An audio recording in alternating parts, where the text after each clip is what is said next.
ஆண்டவராகிய இயேசு கிறிஸ்துவின் நாமத்தினாலே உங்கள் யாவருக்கும் அன்பான வாழ்த்துக்களை நான் தெரிவித்துக் கொள்கிறேன்.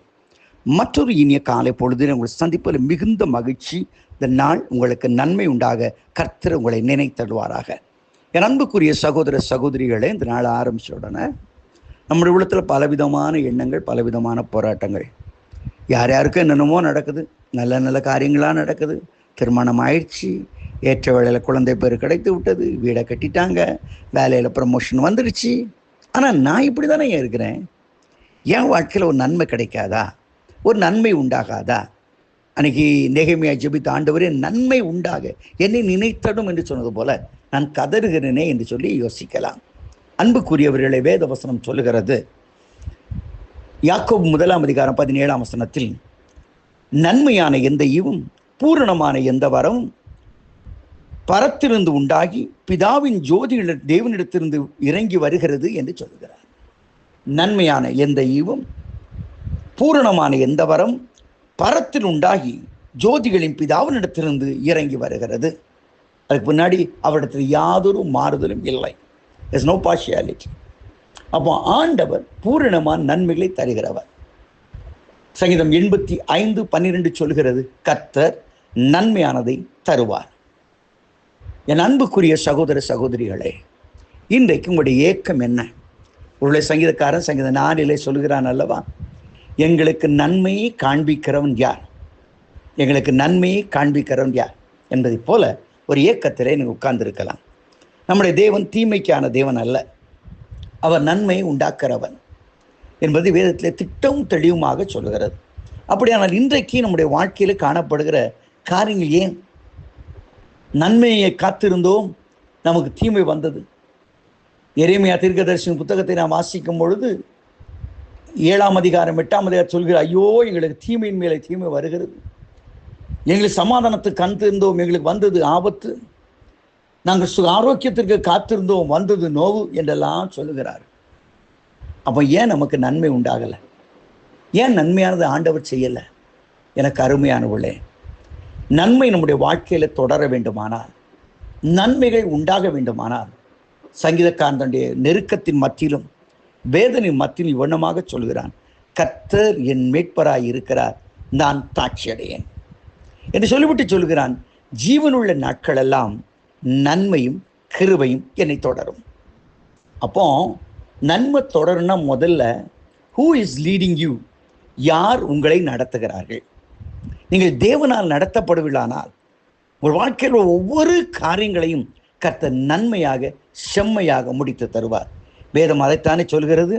ரோமர் 8:28 எல்லா விதமான காரியங்களையும் அன்றைய தீர்மானத்தின்படி அழைக்கப்பட்டதாய் தேவனிடத்தில் அன்புள்ள சகலமும் நன்மைக்கு எதுவாகவே நடைபெறுகிறது என்று சொல்லி எழுதப்பட்டிருக்கிறது.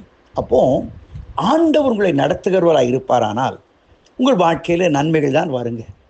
ஒருவேளை நாம் போகிற பயணத்திலே பலவிதமான தடுமாற்றங்கள் இருந்தாலும் முடிவு நன்மை. இன்றைக்கு நன்மையை உண்டாக்க வேண்டுமானால் முதலாவது கர்த்தரை உங்கள் வாழ்க்கையிலே மேட்பராக கொள்ளுங்கள். ஆண்டவரே, நீர்தான் என்னை வழிகாட்டுகிறவர், நீர்தான் என்னுடைய வாழ்க்கை நடத்துகிறவர் என்று சொல்லி ஒரு தீர்மானத்துக்குள்ளே நீங்கள் வர வேண்டும். வரும்பொழுது தேவன் உங்கள் தீமைகளை நன்மையாக அவர் மாற்றுவார். ஆனால் இஸ்ரவேல் ஜனங்கள் கர்த்தரால் நடத்தப்பட்டார்கள். தேவனுடைய பிரசனம் அவளோடு இருந்தது. ஆனால் இந்த நன்மையாய் நடந்து வருகிற இந்த மக்களை யாராவது சாபம் போட்டால் அது அப்படியே வலித்து விடும் என்று ஒரு தீர்க்கதரிசியை பாராக் என்கிறவன் அங்கே பிலியாமை கைக்கூலி கொடுத்து கூட்டிக் கொண்டு வருகிறார். அவன் மலை மேல் நிப்பாட்டி அவங்கள சபி என்று சொல்லுகிறான். அவன் சொல்லுகிறான், தேவனால் ஆசீர்வதிக்கப்பட்டவனை என்னால் சபிக்க முடியாது என்று சொல்லி அவருடைய சாபங்களை ஆசீர்வாதமாய் மாற்றி அமைக்கிறான். இதுதான் கர்த்தர் நடத்துகிற ஒரு மனுஷனை, கர்த்தரால் தெரிந்து கொள்ளப்பட்ட ஒரு மனுஷனை தீமையில் அணுக முடியாது. யோசேப்பினுடைய வாழ்க்கையை அறிந்து பாருங்கள். வேத வசனம் சொல்கிறது, அவனுடைய 17வது வயதில் தேவ தரிசனம் பெற்றவனாய் இருந்தான். தேவ தரிசனம் அவனுக்குள்ளே இருந்தது. ஆனால் பலவிதமான போராட்டங்கள் மத்தியில் அவன் கடந்து போனான். கடைசியாக அவன் எகிப்தின் அதிபதியாக உயர்த்தப்பட்டான். அவருடைய நண்பர்கள், அவருடைய உறவினர்கள் வருகிறார்கள், உடன்பிறப்புகள் வருகிறார்கள். ஐயோ, நாங்கள் இப்படி செய்து விட்டோமே. அவன் சொல்கிறான், நீங்கள் எனக்கு தீமை செய்தீர்கள், தேவனோ அந்த தீமை நன்மையாய் மாற்றினார். ஹல்லேலூயா! நன்மையாய் மாற்றினார். அன்புக்குரியவர்களே, அதுதான் தேவனுடைய நடத்தல். நமக்கு தீமை செய்வதற்கு முன்பதாக கர்த்தர் நம்மை நடத்த அவர் போதுமானவராய் இருக்கிறார். ஆகவே தான் சங்கீதக்காரன் சொல்கிறார், என் ஆத்துமாவே கர்த்தரை ஸ்தோத்திரி, என் முழு உள்ளமே அவருடைய பரிசுத்த நாமத்தை ஸ்தோத்திரி, அவர் செய்த சகல உபகாரங்கள் பார்ப்பாதே. பின்பு சொல்கிறான், நன்மையினால் உன் வாயை அவர் திருப்தியாக்குகிறார். இந்த காலை வேளையில கர்த்தர் உனக்கு நன்மை செய்ய விரும்புகிறார். நன்மை செய்கிறவராக அவர் சுற்றித் திருந்தார். பரிசுத்த ஆவியானால் நிரப்பப்பட்டவராக. அப்போஸ்தலர் 10:38 சொல்கிறது, நசரேயனாகிய இயேசு கிறிஸ்துவை தேவன் பரிசுத்த ஆவியினாலே அவர் நிறைத்திருந்தார். அவர் எங்கும் நன்மை செய்கிறவராய் சுற்றித் திருந்தார் என்று எழுதப்பட்டிருக்கிறது. இன்றைக்கு அதே தேவனுடைய வல்லமை நம்முடைய மத்தியிலே உண்டு. எந்தெந்த காரியங்கள் எனக்கு வேதனை உண்டாக்கும், சஞ்சலம் உண்டாக்கும், குழப்பம் உண்டாக்கும் என்று நினைக்கிறோம், ஆவியிலே நிறைந்து தேவனுக்கு நன்றி செலுத்துங்கள். உங்கள் தீமைகளை கர்த்தர் நன்மையாய் மாற்றிக் கொடுப்பார்.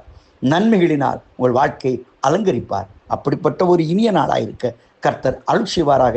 ஆமேன், ஆமேன்.